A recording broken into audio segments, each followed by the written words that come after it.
guys, welcome to the Chill Zone. Today we're going to be talking about this guy right here. Yay! The Furry Friend Tag. You're going to help me with the Furry Friend Tag? Are you?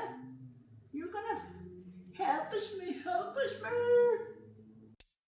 There's a beautiful day headed your way.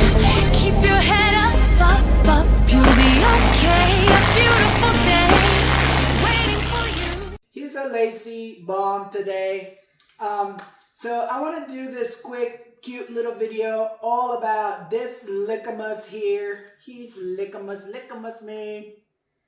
Dodo Gordish. Okay, so let's get it started. I got the questions right here. The first question is, what is your pet's name?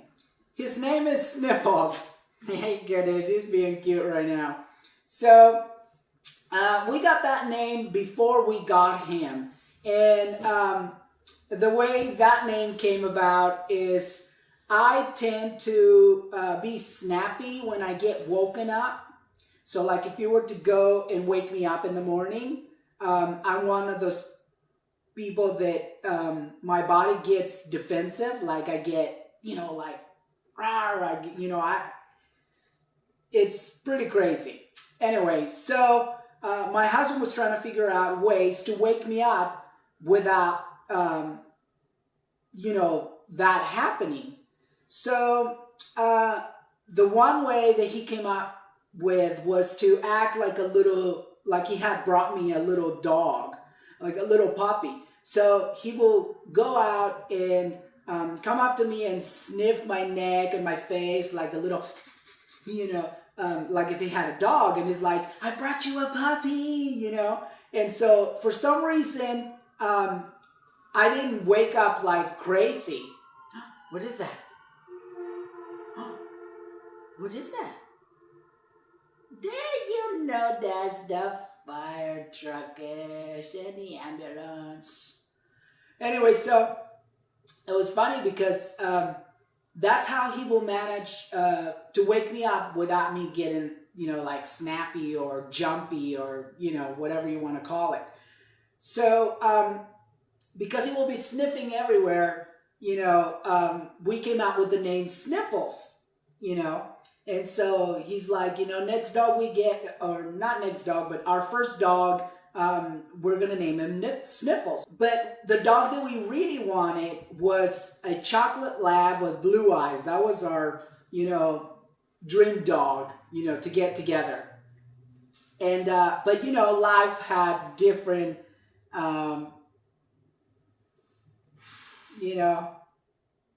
life wanted to go in a different path. So we ended up getting this cutie baby. Yes, she's on board of us. He knows I'm talking about him, so he gets like little cutie, and he gets a little snuggly. He's a spoiled brat. So the second question is, what kind of a pet is it, and what kind of a breed?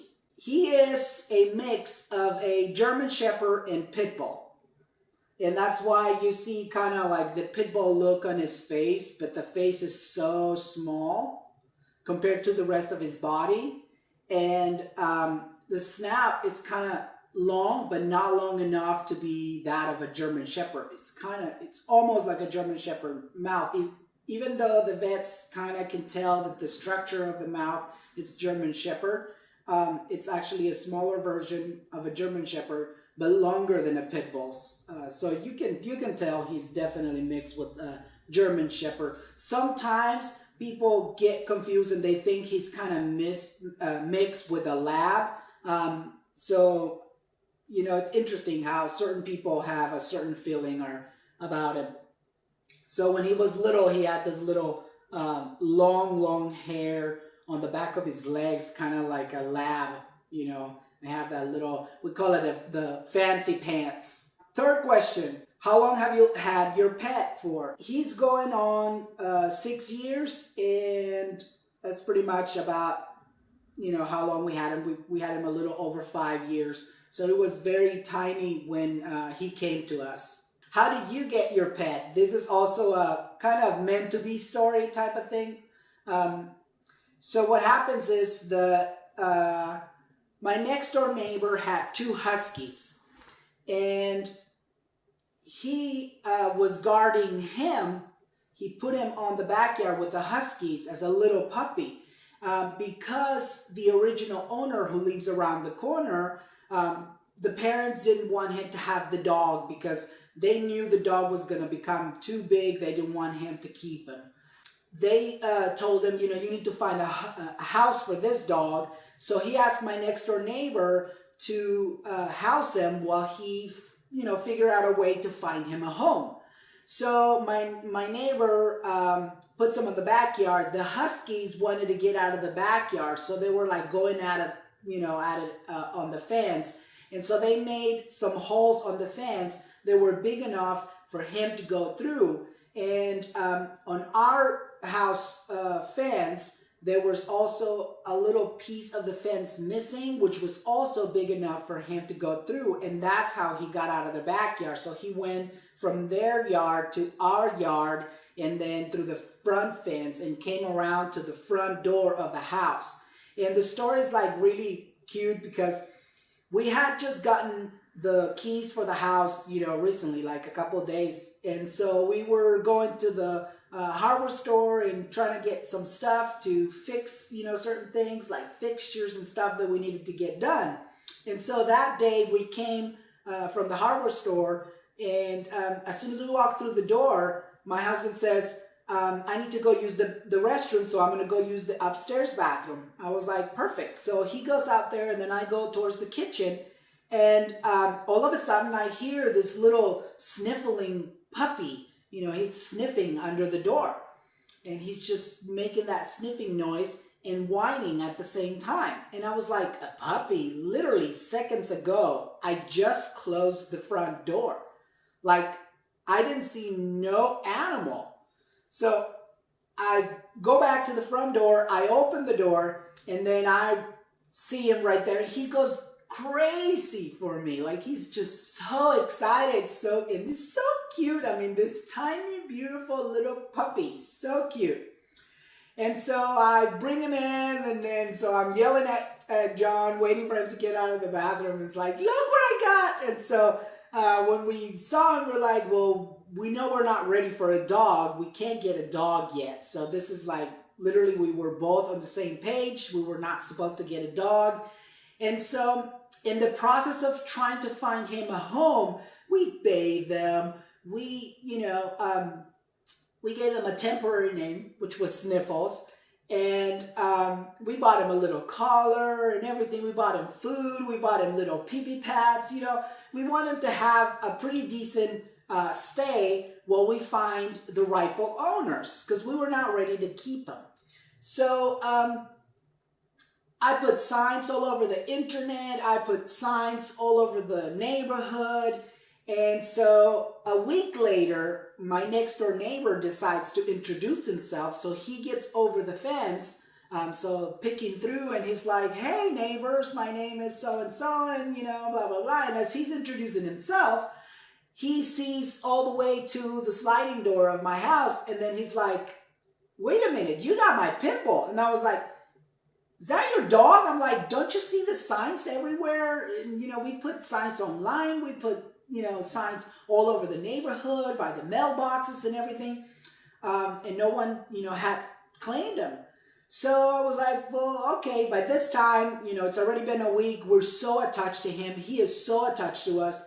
And so anyway, as my heart was so painful, I just, gave him the dog. He grabs him and put him over the fence. And when he puts him over the fence with the huskies are obviously very happy to see him, but the dog is just crying. He just wants to come back to us. That was like, okay, it's definitely meant to be. So then the neighbor's like, well, you know what? It's actually a friend from around the corner, blah, blah, blah.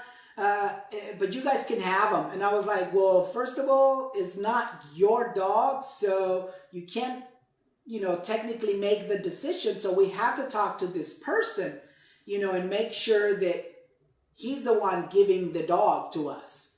We want to do this the right way. So he gives the dog back, and then that same day, actually at night, the kid came by with his friends on the car and blah, blah, blah. And so that's when I talked to him, and he officially, in front of everybody, just gave us the dog. And that's how we actually ended up getting him. It's just, the kid mentioned to us that his ex-girlfriend, which was his girlfriend at the time, had given him the dog as a birthday gift or something like that. And so the parents right away were like, no, he's going to be a really big dog. We have already small dogs. We cannot afford to have such a big dog in the house. You don't get to keep him. The kids had already named him. They were, teenagers. Now they're grown-ups. But at the time, they were like 17, 18 years old. And they have named him Killer. And I was like, no way. His name is Sniffles. So everybody was laughing because we gave him, the name Sniffles, which he is like, he sniffs everything. And you think, okay, dogs, that's what they do. They sniff everything, but not like him. Like this dog just really sniffs everything, sniffs everyone. It's all about sniffing. And so it's just the perfect name for him. So that's the cute story on how we got him. Let's get to the other questions. How old is your pet? We kind of answer that. He is going on 6 years. We don't have the exact date because we got him, I think it was like close to a month old. So he was like either 3 weeks to 4 weeks old. When we got him, he was so tiny and cute. And so we don't have like an exact date, but we did give him, I believe is the 3rd of September. I have to double check with my husband just to see, to make sure. And then I'll put it right there, the exact date. So the next question is, what are some quirky things about your pet's personality? So he definitely has a personality of his own. He is the most loving dog I have ever cared for or I have ever known. Seriously, he is all about loving. He does not like, aggression, and especially from other dogs. When I take him to the dog park, if other dogs are getting into each other and then just try to fight or whatever, he just does not want to do anything with them. If he was playing with them and the dogs start to fight, he's like, nope, I'm done. I'm going somewhere else. I'm a happy dog. So I'm very, very happy. Right now, he's in his chill zone. Quirky things, like you saw him at the beginning, he does that. He shows affection by rubbing his face around you or on you. And it's just like rubbing his snout and everything, like very, very cute. So he does that. He's a hugger, so if you come through the door, if someone comes through the door or whatever, he right away wants to hug you. So I always have to prepare people. You have to be ready because this dog is close to 90 pounds now, so very heavy, and he wants to hug you, so he'll put most of his weight on you. So he can definitely knock you down. He's also a tackler, although he hasn't tackled me in a while or anybody. But he will get close to you when he gets playful. He will hug one of your legs with his paw, like wrap around it. And with his shoulder, he definitely tries to knock you down. I almost believe that he was a football player in another life. Apapash. Yes. Shankores. Another cute thing that he does is in the morning, he demands massages.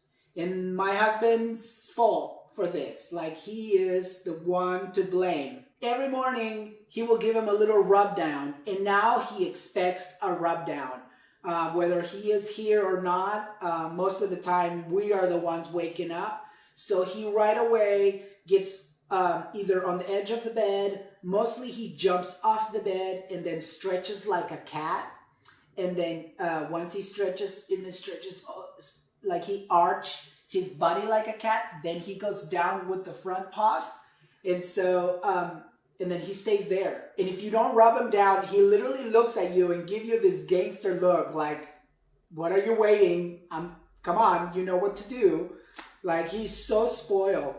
So we have to give him his little quick rub down, on his belly. Is the only way that he'll let you rub his belly is when he's stretching. And so you give him little massages. And so, I give him a massage all the way from his neck, all the way down to his hippies and his pumpkin thighs. We call him his pumpkin thighs, his little fancy pants.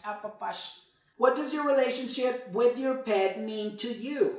My relationship with my pet, and I think I can speak for both my husband and I, he's pretty much the best friend ever. So he means everything to us on the sense that thanks to him, we get such a stress relief. He's so in tune with our emotions, with our energy. If either one of us doesn't feel good, if my husband comes home really tired, he right away wants to snuggle him, and he just presses up against him and just lets my husband know that he is there for him. So he does the same thing for me. Like right now, you see I touch him and he right away just wanted to snuggle back. He loves putting his back up against me, knowing that I'm there. He's touching me. Like if we're all sleeping together, either here on the couch or in the bed, he definitely wants to be in between us, and he has to touch both of us. So he either puts a paw on him and then like the tail or the back paw or the hips on me, but he's got to be connecting us. He always connects us. We're watching here a movie or something. He wants to be always in between us, and he wants to be touching both of us. So he's loving. He is just so loving, and he just wants to please us all the time. He's the best. He means everything to us. Like I'm telling you, I've never had another dog that behaves and that is as much loving as he is. It's amazing. So next question. What are some of your favorite pastimes with your pet? My favorite pastimes with him is actually playing tug-of-war and having him chase me around the island. So we have this fairly large kitchen island. All of a sudden, when he's not expecting, I have to do it when he's not expecting it. And so I'll start having him chase me around the island and just try not to get him to catch me. And he gets so excited when he does it. Like he just, and the noises that he makes because he wants to catch me. And because he goes from the carpet to the linoleum floor in the kitchen. So he skits and he's just like almost losing his balance. So that makes him get even more jitty and like hyper, crazy. So it's the cutest thing to watch. What's so funny about him is that nothing matters up until the point that I or John picks something up. So if it's his toy could be laying around, it doesn't matter. It only matters if I pick it up. Then that's when he wants it. So the same thing goes for sticks. So we used to have this thing where I will get a branch and he will follow the tip, and then so I can exercise him that way because I will get him to jump from one place to the next and everything. Now that he's a little older and he's actually heavier because the vet was telling us that he needs to lose 7 to 8 pounds in order to be optimum for his size, his body, and the length of his legs. So now I don't do that, but yeah, it was so much fun. The last question. What nicknames do you call your pet? He's got tons of nicknames. And I guarantee you, next week, next month, he'll have a new one. It's based on how he's behaving and what he's doing, whatever. He's always doing something new. He's always doing something cute. So, when he was younger, because he had this long hairs, he still has them. But because his thighs are pretty big, you don't see him as much anymore. But he had this big old freaking hairs like back here. They almost look like French on a jacket. Those little dangly thingies. So we call him Fancy Pants. So that was one of his nicknames, Fancy Pants. Now we call him Pumpkin Thighs because he's chunky. So his thighs, look at this, they're pumpkin thighs. They're just chunkin thighs. So he knows when we're talking about his pumpkin thighs. So pumpkin thighs, chunker thighs, chunkalito, chunky. One of my favorites, I don't know why, but I started calling him Kukuruku. So just, I like the way it sounds and he likes it. So, hey Kukurukush, how you doing, Kukurukush? So he knows when I'm talking to him. We have a thing where in this household, we're all called papas. So my husband's Papa, I'm Papa, and he is Papa. So, and somehow we all know which Papa we are referring to in a conversation. So, you know, if I tell him, your Papa's coming, so he already knows that John is coming through the door. If John talks to him about his Papa, then he knows it's me. If we're all three together and, you know, I can tell him, hey, Papa, come here, Papa. And so he knows I'm talking to him and not to John, but somehow we're all Papas. So it's very interesting how we have developed our own little communications. Quirky things, when we were talking about quirky things, he has one little thing, since he was a little puppy, if I would take him to a new place, he did not want to be on the floor, so he will beg to be picked up. And that translated into him going into the actual basket. So when we go to the hardware stores, here are local hardware stores, they allow us to bring our pets. And so everybody knows them on every location that we have here. Most employees know Sniffles already. And so I always carry a pillow in the vehicle, in the car, when I go to the store and I bring him, because I have to put this on the basket and then I have to put him on the basket because he expects and demands to be on the basket. So I'll get him, put him on top of the basket. Now is, oh my gosh, he is so heavy. So now is a workout to get him in the basket. But once he's in the basket, he's just going around. And he knows he is going to get tons of attention because most people don't expect to see this massive dog inside a basket, riding around the aisles of, you know, the stores. So he is spoiled. Spoiled. You are spoiled up a bus. If you like the video, make sure to give it a thumbs up. Don't forget to subscribe. Leave your comments on the comment section below. And yeah, let me know what you want to see next from us. And with that, we'll end this video. Bye.